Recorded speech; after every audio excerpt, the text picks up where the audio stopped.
आज अटारे एमती गोटे नास्ता बा टिफिन प्रस्तुत करवा बहुत यूनिक थिला आ टेस्ट भी तार गजब थिला।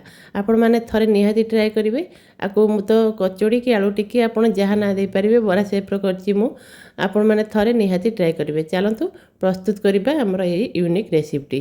प्रथमे कढ़ा नहीं कि गोटे चामच तेल अल्प टिके तेल नेबे।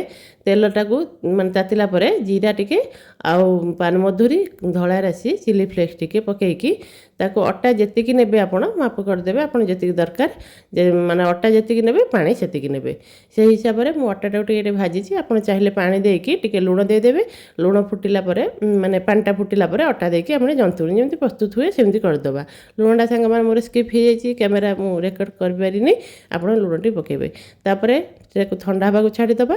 आलू गोटे नहीं ताको ग्रेट कर देछि मु। आपण चाहिले सिझा आलू भी नहीं पारिबे।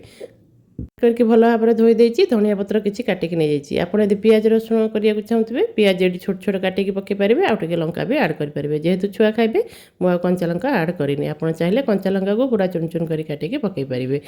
तापर आमर एमती गोटे ढो प्रस्तुत करदे। आप जेकोसी सेप्र देपारे। मुझे कचोड़ी बरा सेप्र देती आप बरा भाया करेंगे। आपटे टाइट आउ टे दलिकी पूरी की परोटा करेंगे। बहुत टेस्ट आपण मैंने घरे निहाती ट्राए करेंगे। यूनिक रेसिपी बहुत टेस्ट था। आप जेकोसी चटनी यहाँ को सर्व करेंगे। यही टाइप्र टिक्की टाइप्र बनईकी मुझे रखीदे। तेल आम बसईदबा टिके माने गरम होगा मीडियम रखीदे ना पोड़ीज। मीडियम रखिक आप कढ़ाई जी धरतु से हिसाब से पकेबे कहीं ये फुलब। तापर एपट सेपट करके भल भाव में सेकीदबा। सांग मैंने रेसिपी केमती लगुच कमेंट निहाती जनइबे। आउ ट्राए कलापर केमती टेस्ट था निहाती जनइबे। चैनल टी जब सब्सक्राइब करना प्लीज सब्सक्राइब करदे।